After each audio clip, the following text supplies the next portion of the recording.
We're calling this opening segment Achieving Prosperity. We have to do a much better job at keeping our jobs. And we have to do a much better job at giving companies incentive to build new companies or to expand, because they're not doing it. And all you have to do is look at Michigan and look at Ohio and look at all of these places where so many of their jobs and their companies are just leaving. They're gone. And Hillary, I just ask you this. You've been doing this for 30 years. Why are you just thinking about these solutions right now? For 30 years you've been doing it, and now you're just starting to think of solutions. Well, actually, I will bring back jobs. You can't bring back jobs. Well, actually, I have thought about this quite a bit. Yeah, for 30 years. I have, well, not quite that long. I think my husband did a pretty good job in the 1990s. I think a lot about what worked and how we can make it work again. I think building the middle class, investing in the middle class, making college debt-free so more young people can get their education, helping people refinance their debt from college at a lower rate. Those are the kinds of things that will really boost the economy. Broad-based, inclusive growth is what we need in America, not more advantages for people at the very top. Mr. Trump, typical politician, all talk, no action, sounds good, doesn't work, never going to happen. Our country is suffering because people like Secretary Clinton have made such bad decisions in terms of our jobs and in terms of what's going on.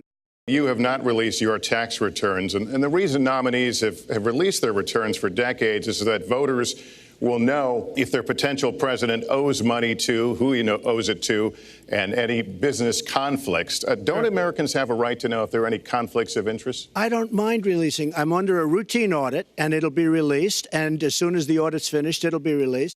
You're perfectly free to release your taxes during an audit. And so the question, does the public's right to know outweigh your personal? Well, I told you, I will release them as soon as the audit. Look, I've been under audit almost for 15 years. I will say this. I will release my tax returns against my lawyer's wishes when she releases her 33,000 emails that have been deleted. As soon as she releases them, I will release my tax returns. So you've got to ask yourself, why won't he release his tax returns? And I think there may be a couple of reasons. First, maybe he's not as rich as he says he is. Second, maybe he's not as charitable as he claims to be.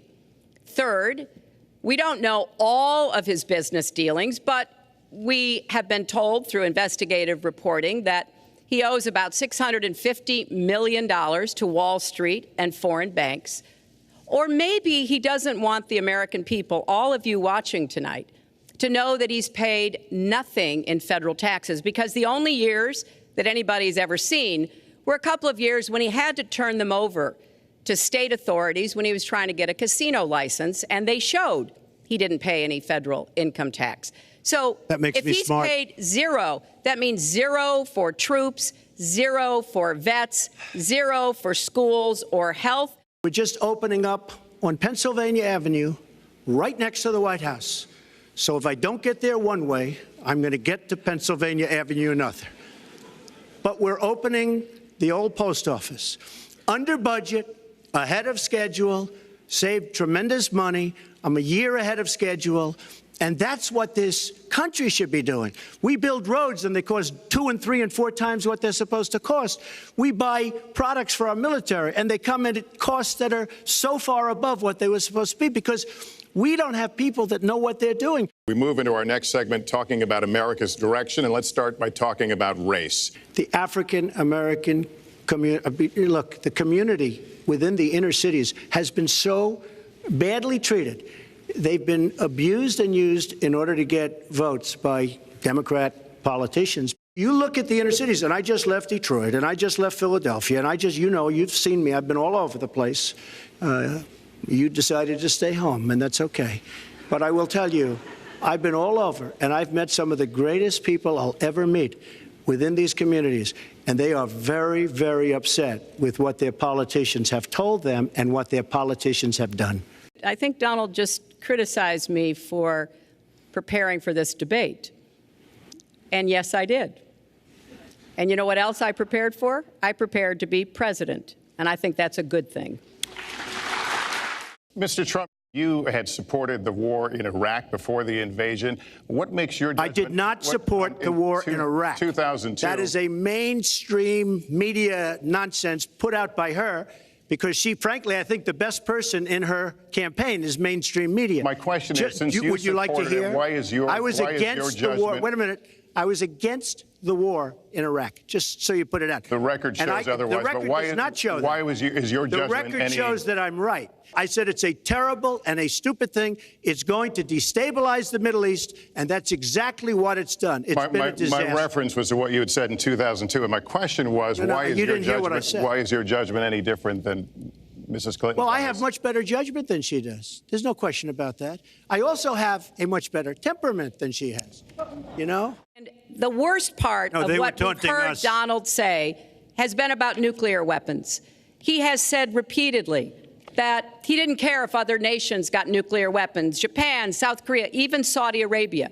It has been the policy of the United States, Democrats and Republicans, to do everything we could to reduce the proliferation of nuclear weapons. His cavalier attitude about nuclear weapons is so deeply troubling.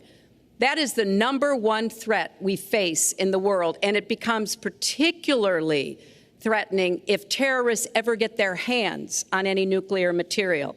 So a man who can be provoked by a tweet should not have his fingers anywhere near the nuclear codes. She spent hundreds of millions of dollars on negative ads on me, many of which are absolutely untrue. They're untrue and they're misrepresentations. And I will tell you this, Lester, it's not nice. And the only gratifying thing is I saw the polls come in today, and with all of that money, over $200 million is spent, and I'm either winning or tied, and I've spent practically nothing. One of you will not win this election. So my final question to you tonight, are you willing to accept the outcome as the will of the voters? Secretary Clinton? Well, I support our democracy. I hope the people out there understand this election's really up to you. It's not about us so much as it is about you and your families and the kind of country and future you want. So I sure hope you will get out and vote as though your future depended on it, because I think it does. Will you accept the outcome here's the of the election? story. I want to make America great again. I'm going to be able to do it. I don't believe Hillary will. The answer is, if she wins, I will absolutely support her. All right.